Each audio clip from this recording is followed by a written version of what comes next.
For the third time, I'm having to deal with this issue. And the first two times, I've replaced only the O-rings, thinking, praying, and hoping that that will fix the leak. Lo and behold, it didn't. And now, last time I replaced the O-rings, I made a video about it, and I'll give you the link to the video itself so you see what I'm talking about. There was pitting corrosion on the oil cooler part of this assembly I'm about to show you. And lo and behold, the leak has reared its head again, and it's leaking exactly where I thought it was going to leak. Let me show you what this is all about and why we're doing this again. Here it is. Once again, we're dealing with this issue right here. Look at that. It's wet of oil, and it's only been 1 year, and this thing is already leaking oil again. Not very happy about that, and it's made a mess. Look at this. This is that shroud that goes under the engine bay. It goes right here. Let me show you. Look at that. And it's made a mess. Look at this mess that it's made. Leaked everywhere. Oil on the oil pan, on the compressor. And I know where it's coming from. I know where this oil is coming from. Look at this. Look at this. Unbelievable. It's made a mess. And just by being parked here, it's leaking oil on the floor. And the wife is getting on me about this. So we're going to have to address this. But this, unlike the last time, this time, like I said, we're going to replace the whole assembly instead of trying to fix a leak that I cannot fix because of the material this housing is made of. But let me elaborate on that. What we will do is talk about prices, where to get this stuff, what kind of tools you're going to need, and so on and so forth. So let's start with where to get this stuff, this part, the part number for it, and the price for it as well. I used to shop a lot on partsgeek.com, but I don't go there anymore because of the few times that they've made the mistake and sent me the wrong part. They want me to pay for shipping, so that's not happening anymore. They won't take responsibility for their wrongdoing, so I just go to somebody else. That's the beauty of having multiple providers for parts. This time I purchased from Auto House AZ. It is a Mahle Berre oil cooler. Hopefully I'm pronouncing it right. Part number is 112-188-0401, and this is what you're looking at right here. Let me see if you have enough. Let me turn the light on. This right here looks like it's an OEM part too. And as a matter of fact, if you look inside, they etched out some information right there. You see it? And they usually do that when they're selling an OEM component, but for cheaper. This is what it looks like. It's the oil cooler and the oil filter housing assembly. Now, if you scroll down on this part, there's some information right here. This right here is the list of Mercedes that this part fits on, and that's because this is an M113 E50 engine, and I believe it's mounted on a 112 as well, which I believe is the 6-cylinder. And if you read here, where are you? ML500 02 to 05. This is the filter it has, but it says use with seal kit 112, 184, and 9961, or 112, 184, 0061, which leads me to believe that this thing, although it came as an assembly, it may not have any of the O-rings in it. So here's the O-ring kit right here, 112, 184, 9961. Here it is, 112, 184, 184, 9961. So I'm going to take this apart to verify that either has or has not the O-rings in it. Price for this unit is $130.99. You get both, and with the let me show you, with the shipping and whatnot, you're looking at the O-rings were $17.49. The oil filter housing and cooler assembly is $118, and with the taxes and shipping charges, you're looking at the door $164.28. Well, that's at least where I live anyway. Now this is 2025 prices. Now, why is it that this thing keeps leaking? That is the next thing we are going to address. The unit that I have in here is an original unit that came with this car and this engine, and this engine has almost 300,000 miles, and it's 21 years old. Now, the issue with this assembly and why it leaks over time is because this assembly, or this unit, is made of aluminum or aluminium based on where you are and how you pronounce it. And not only is it aluminum, but it's an aluminum alloy. And what happens is that over time, because of its nature, it starts to corrode, and it starts to create, especially on this flat surface right here, pitting corrosion.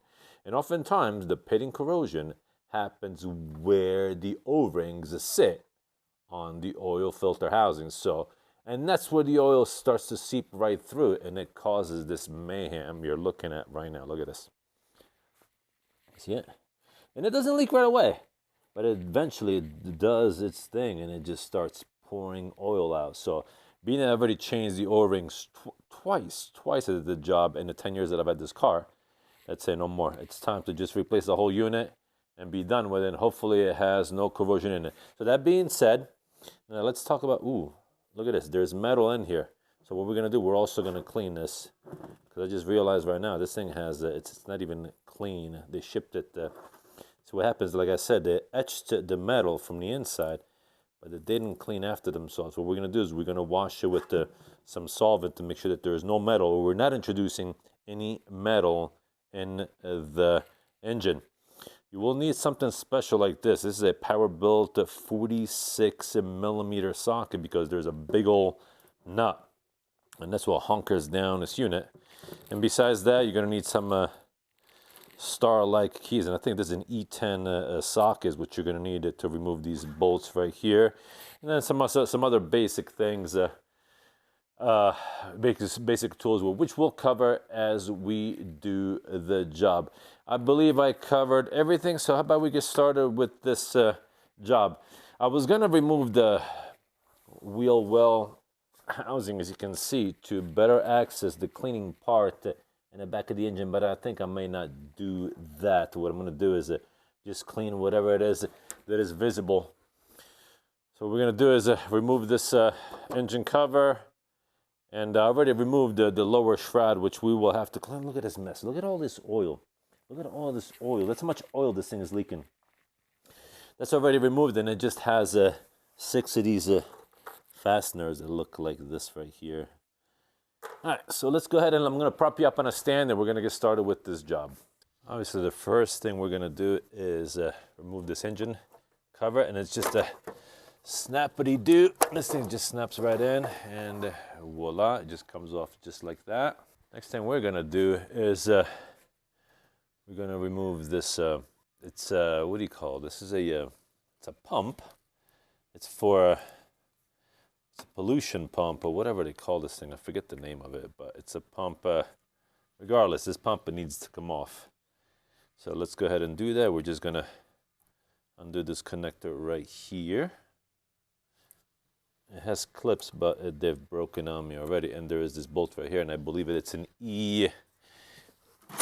What size E is that? Let's take a look.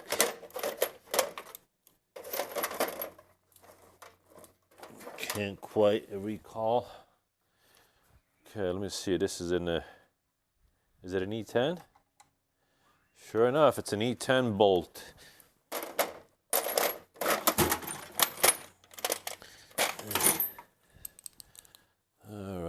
E10.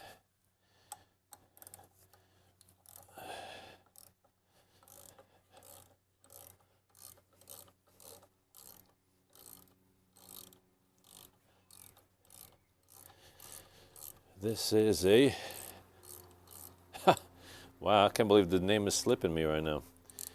It's a pump. It's an air pump, and all that does is shoot air down the intake or the exhaust. If I think it was the intake, and what that does is preheats the cats or does something to that effect. It has to do with pollution and the EPA regulation and so on and so forth. That's what this is all about. This is here it is, just like that. You disconnect the hose back here, and you do one bolt, and voila, this thing comes right out like so. Be sure to save the bolt and to save the bracket. We're going to move the wiring out of the way, like so. We're going to get a container, and we're going to remove the oil filter. Once you get yourself a container, we can now remove this oil filter. And like I said, this thing screws right off. It doesn't need to be super tight. Now we are going to run into an issue that we need to be very super careful about, and that is, I don't know if you can see them yet, but I'll show it to you guys shortly here. But let's go ahead and continue with this first.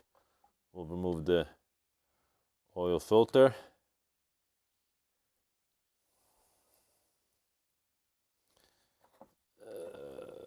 Let's just throw it right in this container right here, like so.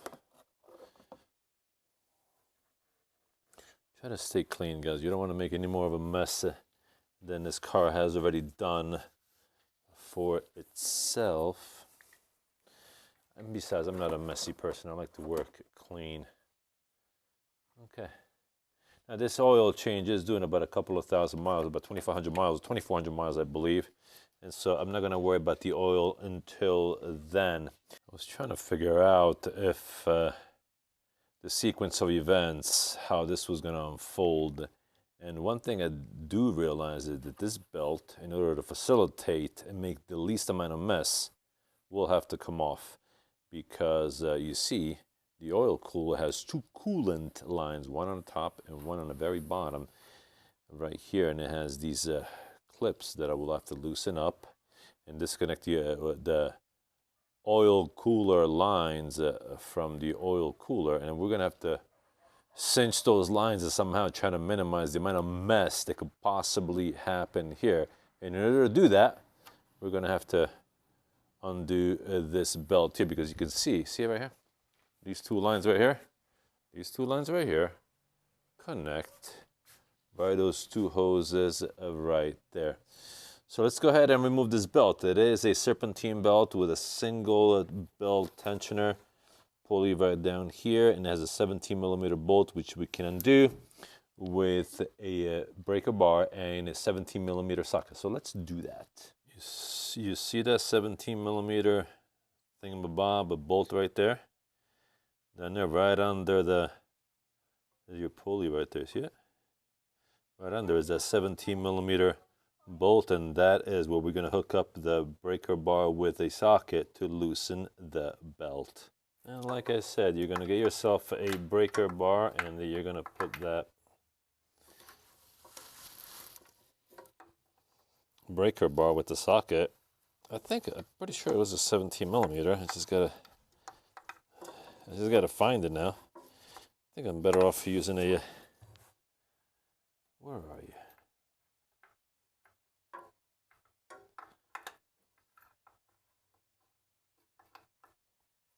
There you are. Found you. And belt comes right off. It was a 17mm, I was right. So once you turn your bolt counterclockwise, that will enable you the removal of this all-important serpentine belt. And I do advise you give it a good look at it, because now I did replace this not too long ago when I did the whole water pump and thermostat and the sensors and whatnot, and it was cracked, so I replaced it. But you guys would do well to give it a good look, make sure they're still in good condition and you have no cracks in it. The oil cooler attached to the oil filter housing has 4 bolts, and it requires a T30 socket to remove the 4 bolts. So what I'm going to do is I'm going to separate the oil cooler from the oil filter housing, and then remove the oil filter housing. So all we're really doing is making space for ourselves. We are going to do, meaning you and I, you watching and me doing, I'm going to do a beautiful job, because that's what we do. We do a beautiful job. Doesn't have to be perfect, but it does have to be beautiful. And oftentimes beautiful is perfect. So there we go. See, you're getting 2 birds with 1 stone. See? All right. You know, In the last video I spoke about how this is an Achilles heel with this particular engine, how this particular setup, this assembly leaks. And it's a very common platform, but it's really not that bad, to be honest with you.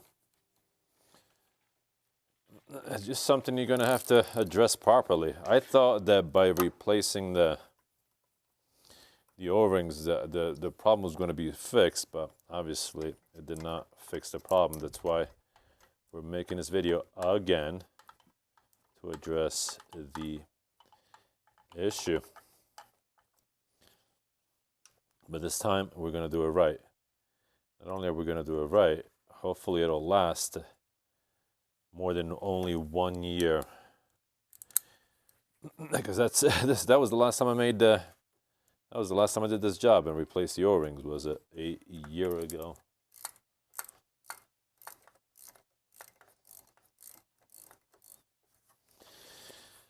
Yeah.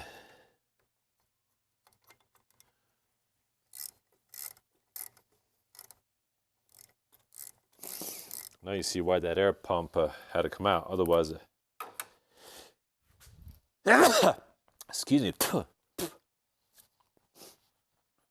little sneeze with the little saliva. Hopefully you can see pretty good what we're doing here. Be careful you don't drop any hardware. Be super careful. Take your time. Now I'm doing this on a Saturday once again because right now this is the only time I have available to do anything in terms of maintenance, because during the week I still have a job. Still got to go work fixing airplanes. All right, so as you can see, the oil cooler has been separated from the oil filter housing. So now what we're going to do is remove the oil filter housing. I'm going to relocate you so you can have a better look at this. It's now time for the big boy. Again, it's a 46 millimeter socket. I'm going to use a step up from a 1/2 inch to a 3/4 drive. Put this baby in here. Put this baby in here like so. Remove all these paper towels that I placed in here to suck up the oil in the meantime. So this way, when we remove this oil filter housing, we're not making a mess. I gotta think ahead a little bit sometimes. All right, so now we can stick this baby in here like so. And let's do it.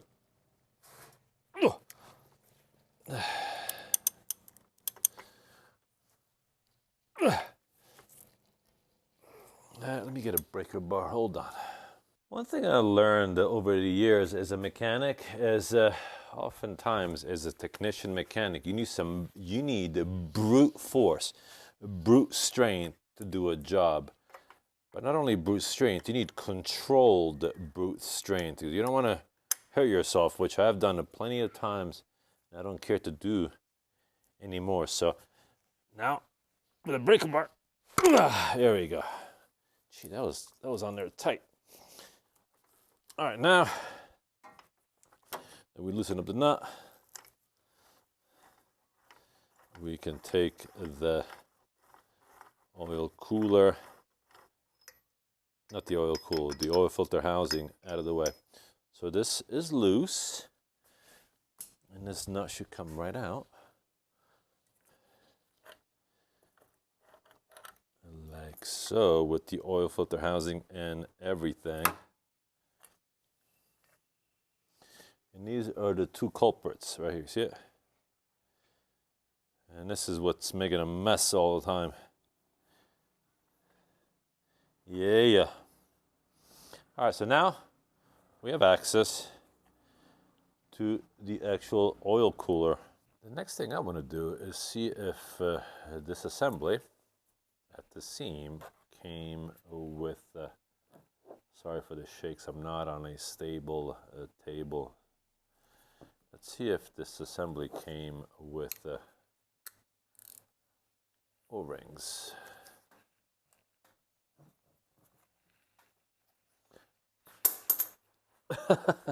Don't do that.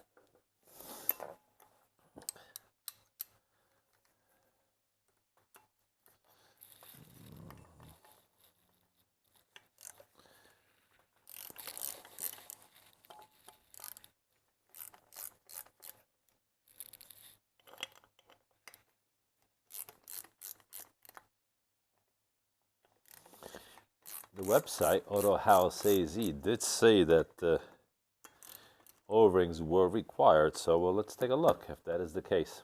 The last bolt is coming off right now.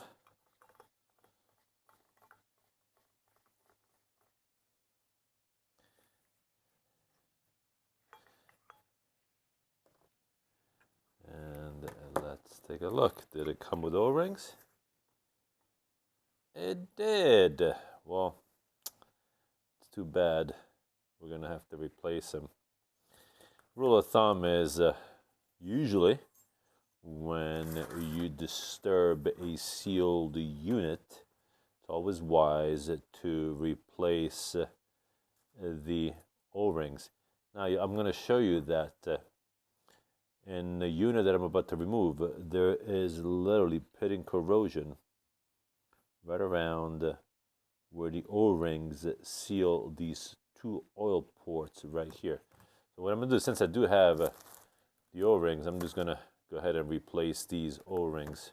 You know, I am cleaning the surface with toluene and doing an inspection. This is a brand new unit that I got from Auto House. Now, he's not the manufacturer of this, but Mahle is the manufacturer of these components. And as I am cleaning, I'm noticing that there is pitting corrosion on this unit as well. Ironically, where the... See, let me show you if I can show you. See, look at this. See all these pits? Look at this. Now, how is this supposed to properly seal? Look at it. Same on this one too. Look at that. How is this supposed to properly seal if you have pits where the O-ring goes mating to? That's what I don't understand. Anyway, I'm anticipating this too is going to leak and it's going to require some form of repair. I do have an idea what I'm going to do and how I'm going to do it, and I might just do it on the unit that I am taking out right now. For the time being, what I'm going to do is I'm going to replace these O-rings, and yeah. But anyway, let's go ahead and finish to remove what we have installed. So then we're gonna put this one in. So let's continue our quest. Okay, here we are. This is the critical area where we have to be very careful. As you can see, I don't know if you can, right in the back of the oil cooler, there's these two clamps. What I'm gonna do is I'm gonna roll them up. I'll loosen them up, and I'm gonna bring them up to the actual ducts. See if we do the same thing.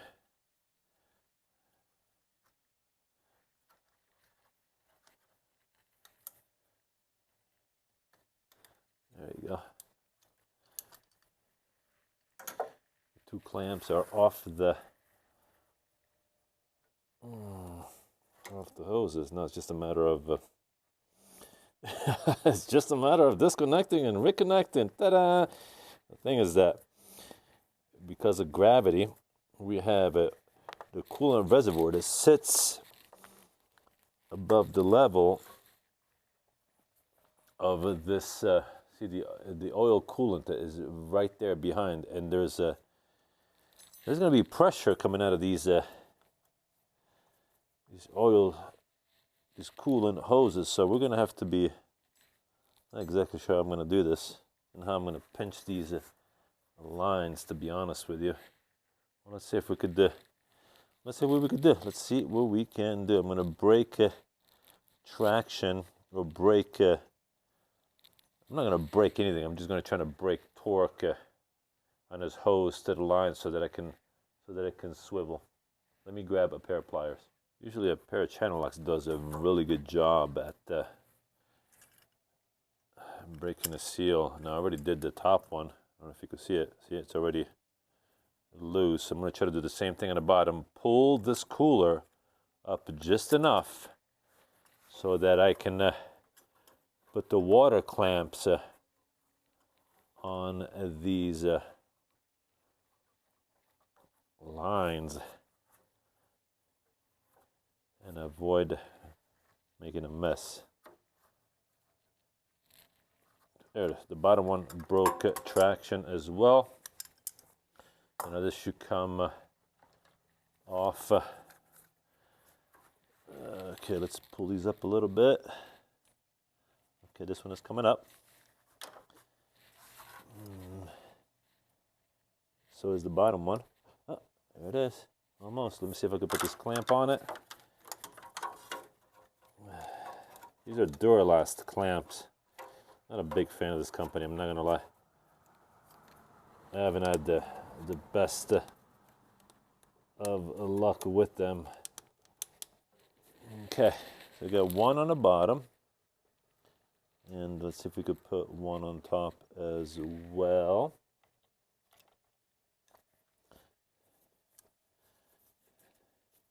Take your time, nice and easy, no rush.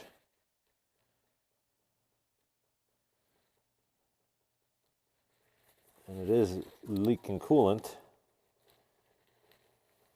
So what we could do is, in the meantime, is go get the other coolant, oil cooler, ready. So we could just move the clamps over and install the new cooler in place. Here we go. We are ready. Yeah, that's gonna leak. Oh, maybe it's just coming out of the. Maybe it's just coming out of that. The coolant itself. I mean, from the.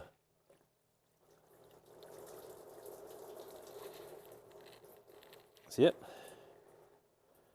It's leaking some coolant, but it's not that bad. I could cinch this a little bit more. Oh, by the way, you would do well to have some coolant with you so that there we go. Okay. Okay, we have stopped the leak. I'm going to show you where this oil leak was. Let me show you. See that right there? That's what's causing the mayhem, my unhappiness with the situation, and the comments from the wife. Honey, we got oil on the floor in the garage and you need to do something about it. See, that's right there. And look at this. Here it is right here. This is the old unit. And check this out. I don't know if you can see it. I'm going to show it to you. If you look closely, let me see if I can show it to you. If you look closely, right where the O-ring sits, there's pits. You see these pits? Can you see these pits? I don't know if you can see it, but right where the O-ring sits, right there, there is these pits, and the oil just seeps right through that. This is the old, you know, where the looks like a Circus Maximus in Rome, the oval. That's where the O-ring sits. And ironically, right where the O-ring sits is where the pitting is, especially the bottom one. And that's what's causing that. There's your new one right here. And, damn it, the sliding. Let me see if maybe that helps. The pits happen to be on the same surface. So what I'm going to do, see, here's the bottom. This is the bottom hole, that's where the coolant lines are at. This is the bottom hole.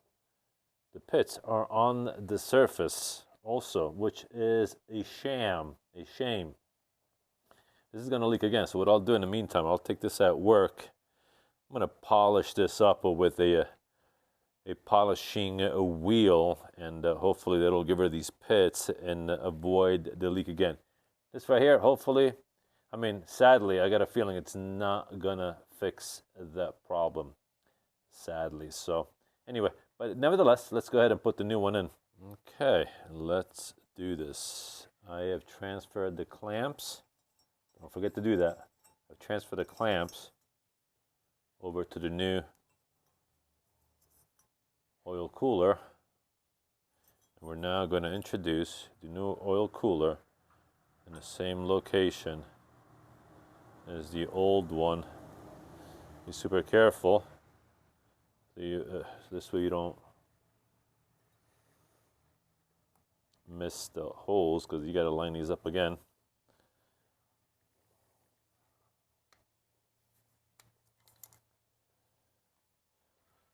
Okay, the top clamp is removed. What I'm going to do is I'm going to remove the bottom clamp also. I'm just going to slowly massage just in place, just like so. That's it. It's in place. Yeah, just like so. The new oil cooler is in place.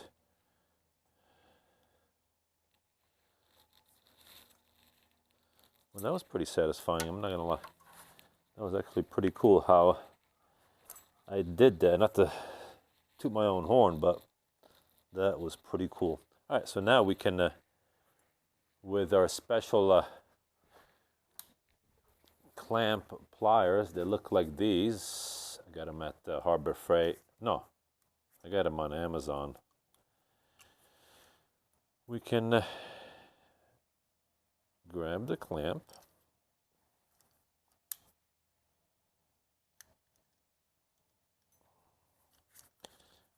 I'm not a big fan of this spring-loaded. I'm not gonna lie.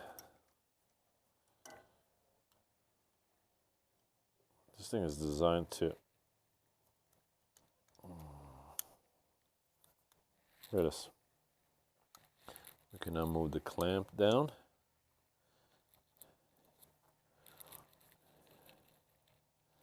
And put it right there. And we're going to do the same thing with the bottom one. And we're going to try to shove that hose, that tube, as far in as possible. Sorry, get the light in. There we go. Get this out of the way.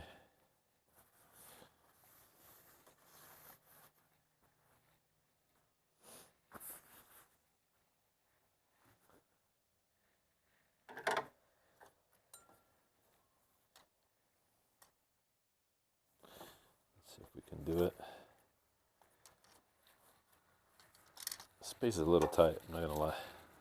It doesn't help that the space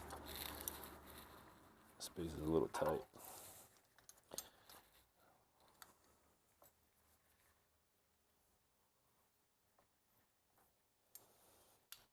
Okay, this is what I don't like about this new plier. I'm discovering it right now. You're trying to, and what it does, it locks on you when I don't want it to lock on me.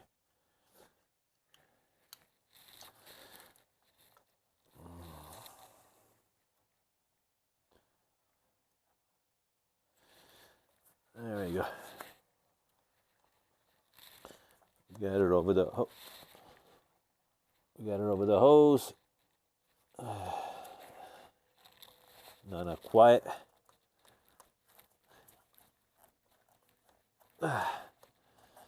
Okay, my recommendation about these pliers: don't buy them. They're horrible.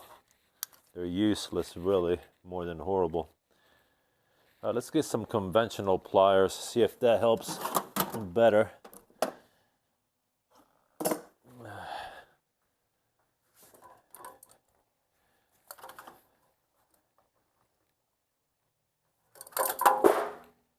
Without dropping them. Okay.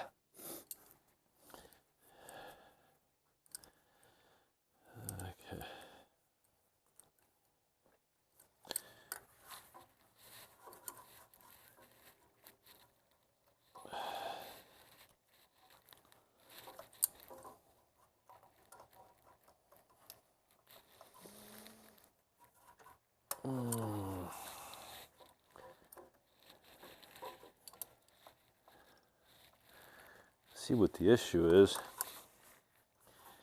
Trying to make the clamp go past the bolt.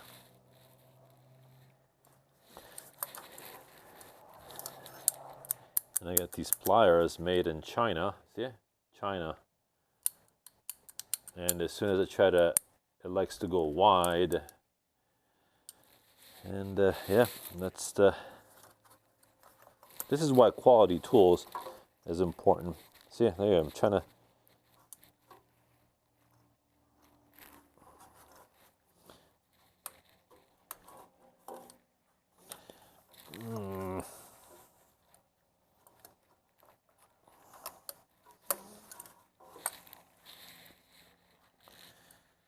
this clamp is, this plier is not the best plier for the job. Let's try something different.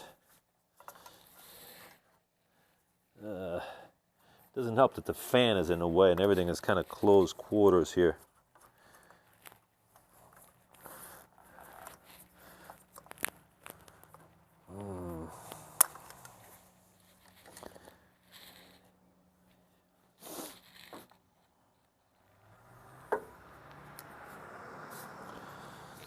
Let's try something different. We'll try the original pliers designed for the job again.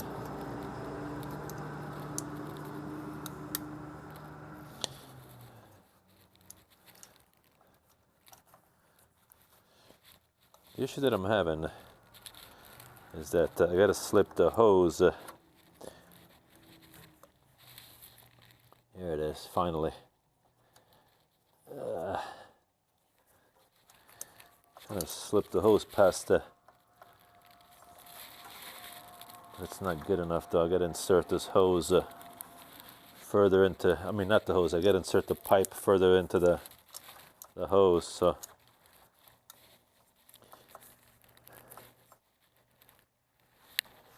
Like so.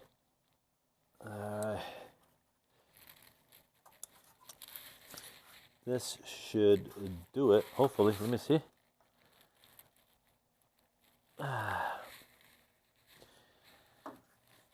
Well, let me show you what's going on here. Well, that's the issue right here. See it? This clamp right here? First of all, when the time comes, I'm going to have to rotate it 90 degrees because the serpentine belt is right on the path of this clamp. But I just need to introduce this hose farther down. I mean, not the hose, but the pipe farther down the hose. I'm not super ecstatic about how deep this is. This one has got a bevel on it, so it made it easy. I know exactly how deep I needed to go.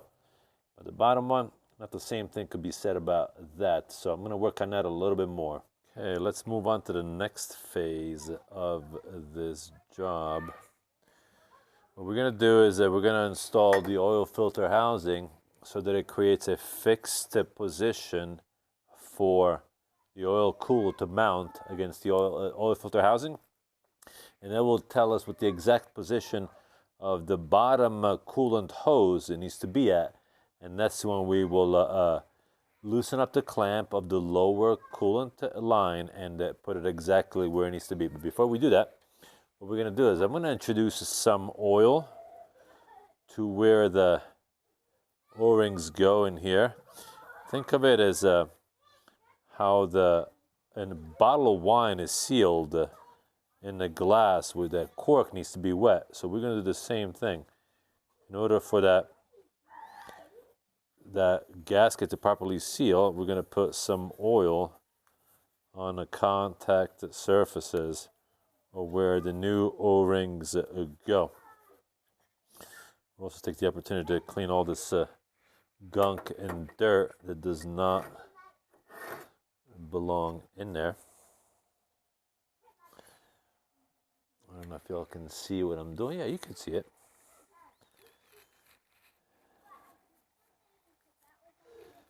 I'm just going to clean up all this as best we can.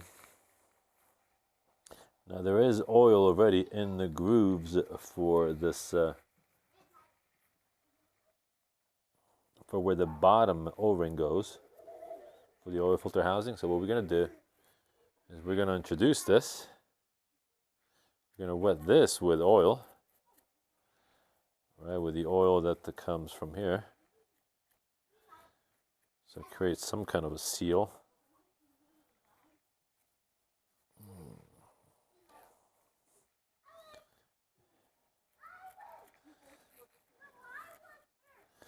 Yeah, that's what we're doing. And we're cleaning at the same time. Let me get some oil from where the oil filter is. And there's plenty of oil there. Right? There it is. Now we got some oil. I'm just going to wet it. So this way, kind of like the same reason why you would put oil on the gasket of the oil filter before it goes back on when the oil filter goes back in the car. Remove this dirt debris from here, so make it as clean as possible. Okay, we are clean. Put the O-ring down. Make sure there's no bristles from the brush.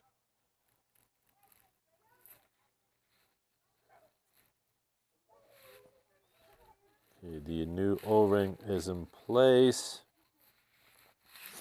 We can now introduce the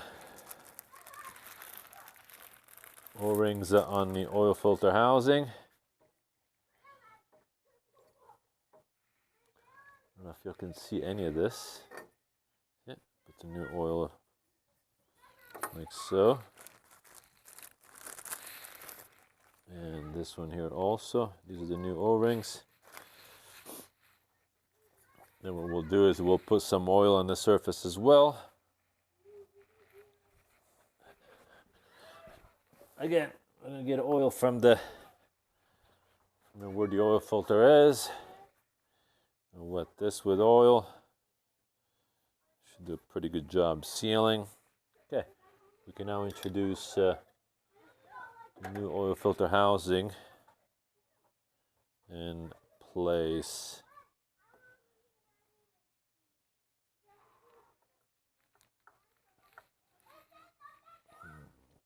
Just want to make sure we're good.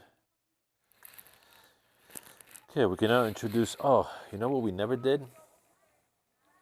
Damn it, we never cleaned this oil filter housing of the inside, so let's do that right now. Now you can use isopropyl alcohol or whatever works for you. I'm using toluene. I soaked it on a paper towel, and I am cleaning the inside surface where they grinded away the part number, which is originally, it's the original OEM part number of this component. All right, we are looking good and clean. Now we can now introduce this part where it belongs. Okay, the surfaces are good to go. Make sure that this thing is properly keyed in place. There it is, just like so. Hold on. Yeah, the O-ring, the gasket didn't move. And we can introduce that big old nut. It's right here. There it is. See this nut right here? You can throw that in place. Ooh. Make sure that gasket didn't move. It did not move. Okay. We can screw this in place.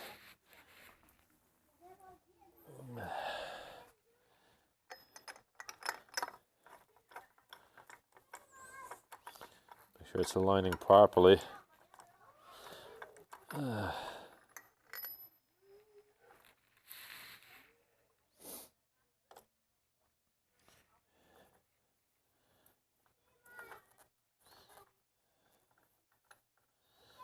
Should be able to screw this in by hand. Should be able to go all the way down freely. Let's see.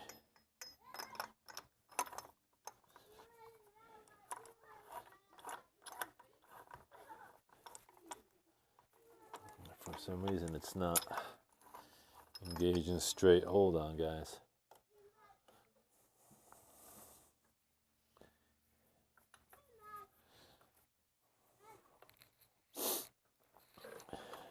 Oh, sorry.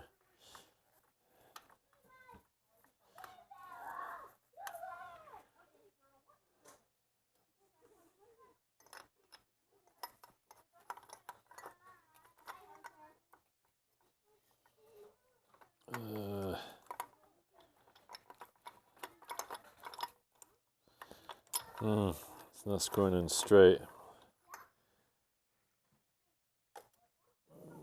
Okay.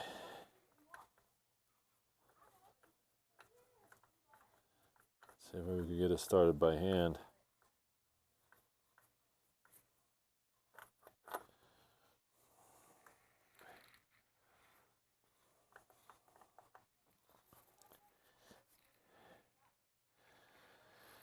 Alright guys, stand by. That got scary there for a second because this bolt nut, or whatever bolts down the oil filter housing to the engine block, was not threading in straight. And yeah, I got a little scared there that this thing was not. Whew, that was a close call, especially on a Saturday night. This is a very specific item, and you definitely don't want to be cross-threading that. Okay, so the torque on this is 52 foot-pounds. As always, make sure your stuff is calibrated. Okay, 52 foot-pounds, here we go.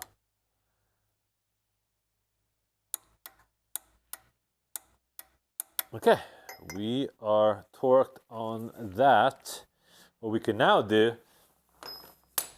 is bolt the oil cooler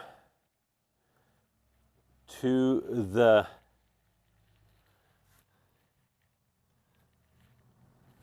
oil filter housing. Put a rag in there, make sure nothing goes in there. Just put this in here like so. We can now bolt this baby in place. And what that'll do is it'll align exactly where the hose needs to be.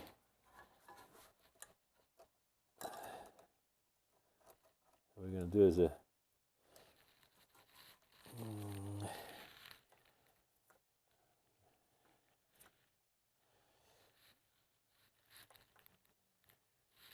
okay, how about we put the bolts in the meantime? We'll see how they fall in place.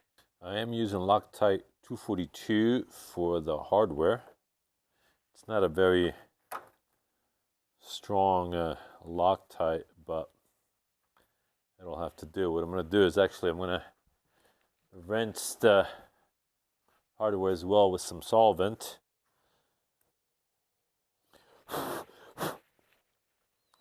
So that there's no contaminants.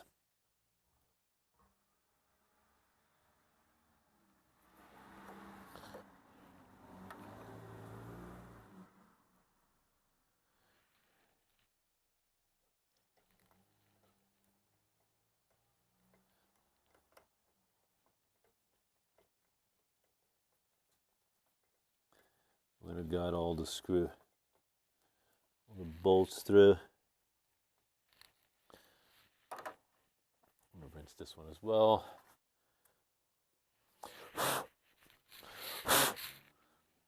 Just washing the hardware, guys. Just washing the hardware.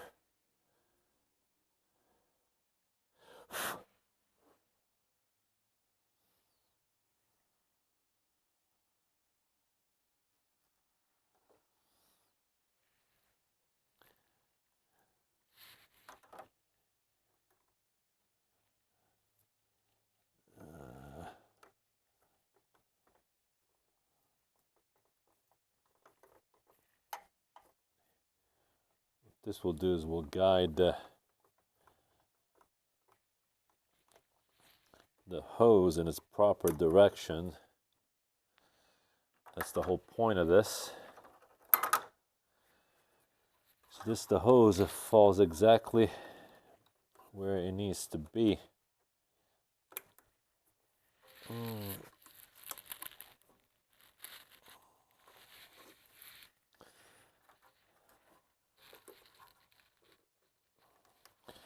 I'm just moving the hose down for the time being and out of the way while I put the bolts in.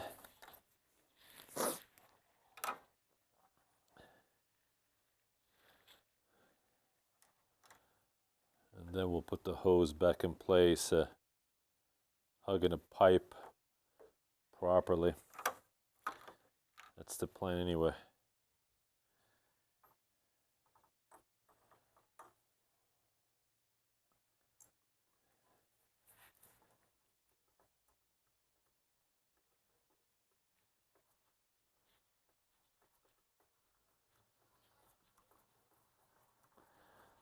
There you go, we're almost there.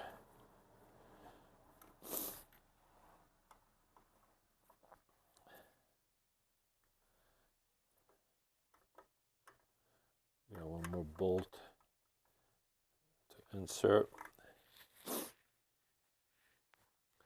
Where's the ratchet?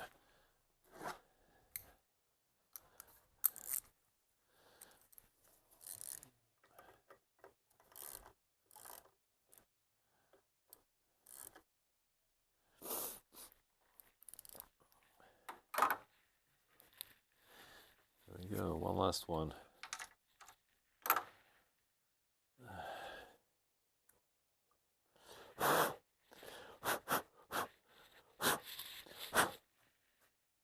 I like this toluene cleaning product. It's a good cleaning product. And if you're into car racing, it's a phenomenal octane booster if you can get it. Toluene is the ultimate octane booster. I think the toluene octane booster, I think that's 121 octane. Some ridiculous number.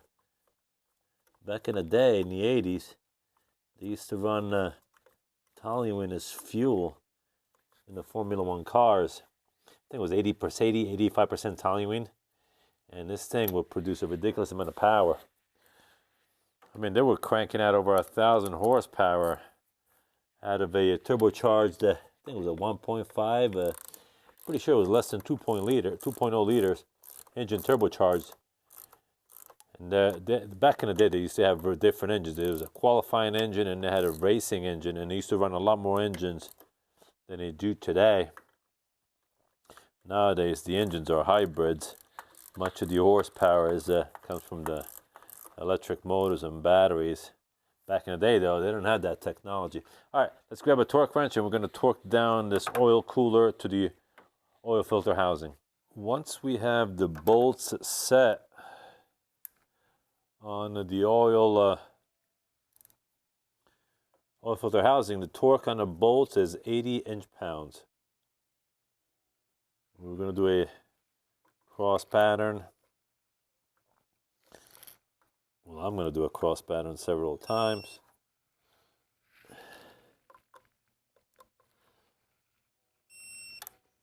Okay, we're going to do it several times too to make sure that the bolts don't move anymore and that the O-rings are properly seated.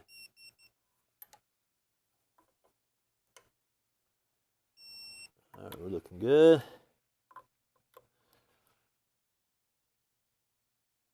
See, this one is still moving.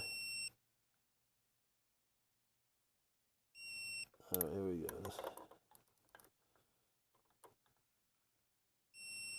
Okay, this one is good. This one is good.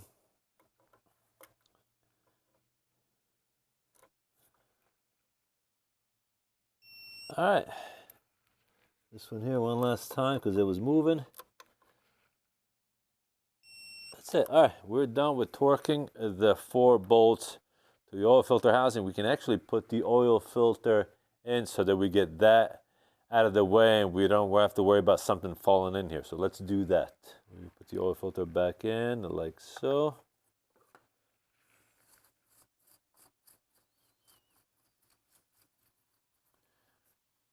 And this will be good enough if you tighten it by hand. It doesn't have to get... There we go, kind of like the oil filter on your car, the regular oil filter. Okay, so we get the oil filter in, and now we can actually put the clamp around the pipe of the oil cooler, and so that it sits exactly where it needs to sit. Okay, my friend, I am going to call it a night. The clamp is properly cinched. I'm happy with it. So is this top one here. The cooler is torqued to the oil filter housing. So is the oil filter housing torqued to the engine block. Filter is back in. And all there is left to do right now is put the serpentine back in place. See, I'm actually pretty happy how it came out. Can you see it? Looks good. I think it'll be all right. But I am not going to do the serpentine belt tonight. I'm actually going to call it a night. The wife made dinner, so I'm going to have dinner. And we'll finish this first thing in the morning. We'll put the serpentine belt back in.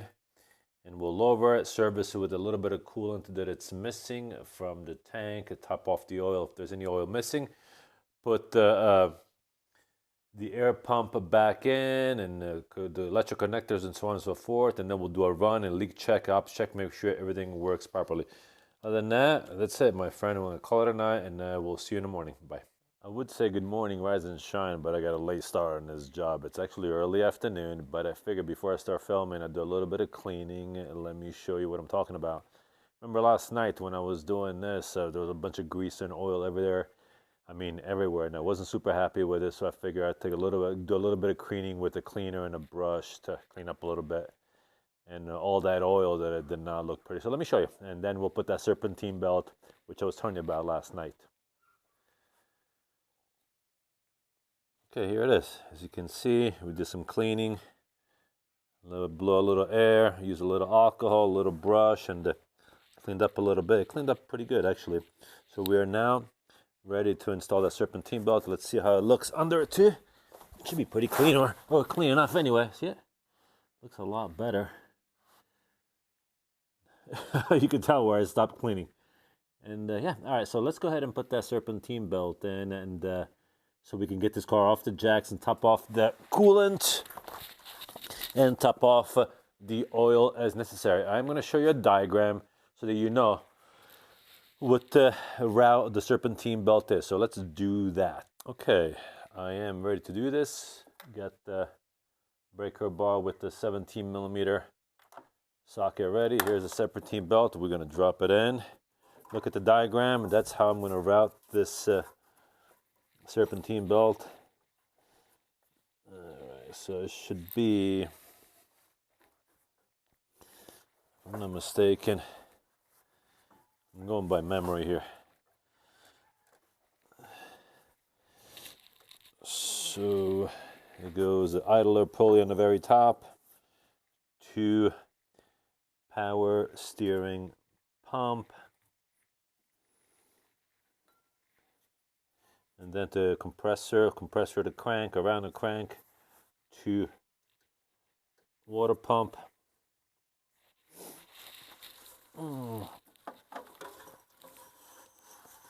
Water pump to alternator to idler pulley. That's how this baby runs. Yeah, that's pretty much what I'm doing. So let's go ahead and put this in, and then you don't have to witness the struggle here. You know how it is. There we go. We are engaged, and the belt is done. Double check, make sure it's routed properly, and all the V's of the V belt, that's what that's actually called, is properly engaged. I'm not super happy how it's wrapped around the water pump right now, so what I'll do is I'll put a little bit of tension on the belt again, just so that I can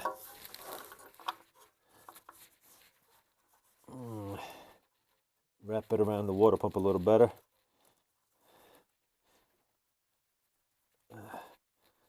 There we go, that's better. All right, cool. We are done with this. Technically, we can actually start the car up and make sure everything is hunky-dory. So let's do that. Got a little ahead of myself there. We still need to reinstall the air injection pump. That's what it was called, air injection pump. And the way this goes, it's slips in like so. Make sure that you reconnect the airline right there. This goes in like that. The ground for it.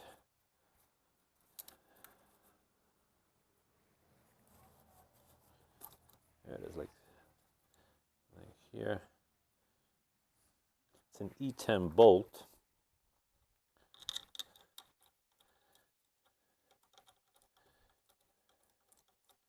One time, a while back, I ended up getting a code, a fault code that I said it was the air injection pump. Turns out it was not the air injection pump, but it was this vacuum line that goes from this diaphragm manifold to this other diaphragm. The line in the back, like a $3 hose, was giving me a fault code for the air injection pump, which ended up being not the case. But I mean, you know, this is it. Look at stuff like that, because especially in old cars like this one, this is the issues you're going to run into. You know, stuff is old and gets brittle, hoses break, and electrical terminals start corroding and things of that nature. So that could possibly be the issues rather than an actual component faulting. As always, guys, make sure, as always, sorry, my friend, make sure that your stuff is calibrated, or at least if you don't want to calibrate your stuff, be the owner of your equipment and make sure you don't drop it. Take care of it.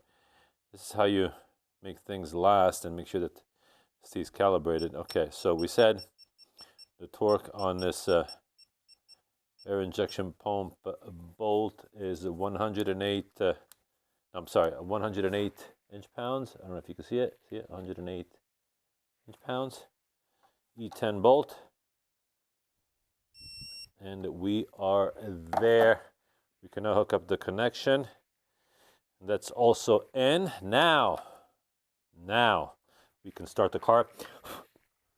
I did take the wheel off, the driver's side wheel.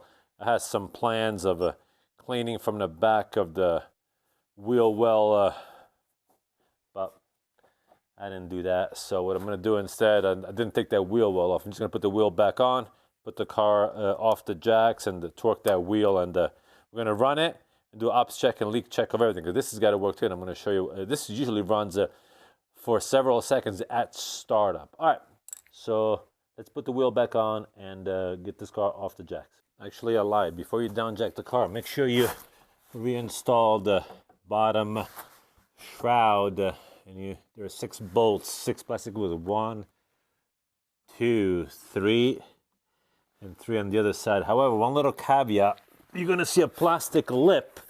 Make sure that that plastic lip is, see it? It's actually on top, not on the bottom, because this is an air channel, like a Venturi, that allows for the cooling down when you're at speed. The air goes in here, right? And the Venturi cools down the oil at the oil pan, because if you notice, it had these cooling fans and the front differential. So once you have that installed, then you could lower the car. I'm going to put this wheel back on. I think it's 110 foot-pounds, the torque on that, and then I'll down jack the car. So let me do that, and then we'll do ops check, a leak check, and we'll run the engine. The car has been started. Before you start the car, check your oil, make sure that the level is where it needs to be, below max, between min and max, and top off your coolant. What I usually use, which is available at O'Reilly Auto Parts, is the Xerox G48. That's what's recommended for Mercedes. It's a 50-50 solution. You can find it also in the concentrate, but make sure that if you do a concentrate and you mix it 50-50, you do so with distilled water. So far, now mind you, I just started the car. I'm looking at the connections. So far, things are looking good. I don't see any major issues. You can see the connections are looking good so far. The bottom one is the one I was more concerned about, and I don't see anything, as you could tell. Also, as you look under the, between the oil and the cooler, hold on, let me show you better. There isn't any leaks that I could tell. I don't know if you could tell. We're okay for now. Now, mind you, I just started the car. I'm gonna wait until it reaches operating temperatures and pressures, and then we will verify that when it reaches operating temperatures and pressures, it's still leak-free. I still don't trust that this unit will be leak-free because of the pitting that I found yesterday when we were opening up to make sure that the seals were in there. You were there, you saw it. I would make sure that the seals were in there and there was a clean polished surface. It was not. There was a little bit of pitting. However, what I'm going to do though, I'm actually going to take this unit to work, clean it up, take it apart, fix it, polish it, and hopefully it'll be good to go. And I'm going to make a video about it. I'm going to show you how we're going to fix this. All right, so hang in there. We're going to wait until it reaches operating temperatures and pressures. Also, before I move on to the end of this video, when you first start the car, come out here. This is your air injection pump. Put your fingers on it, and it's going to have a very high-pitched squeal. Okay? That's what it sounds like. And it's going to run for about 30 seconds to a minute before it stops. So, but to make sure of that, just put your hand on it, and you'll feel the motor, it's spinning. Make sure all your connections are solid. Make sure your vacuum lines are good. Okay. Everything looks good so far. We're just going to wait until it reaches operating temperatures and pressures, and we will verify that everything is good. All right, my friend, we have reached the operating temperature. As you can see, the cooling fan is spinning, and so far we're looking really good. There are no leaks on the coolant lines that we connected. I don't know if you can see it. There's no leaks there. There's no leak on the top one. And so far, as far as the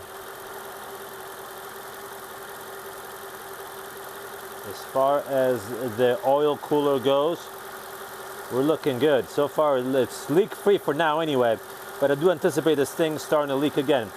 All right, we are leak-free, and the suction pump, air suction pump activated, or air injection pump actually, activated a couple of times during this run.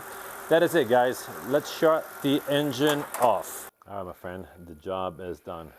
Don't forget to put the engine cover back on. I can hear the auxiliary pump running in the back. As you can see, it's probably moving some coolant. I don't know if you can see it a little bit. But yeah, the job is done. Smash that like button, share with your friends, and remember to subscribe to this channel, and we will see you at the next one. Hopefully this video was of help to you. See you next time. Take care.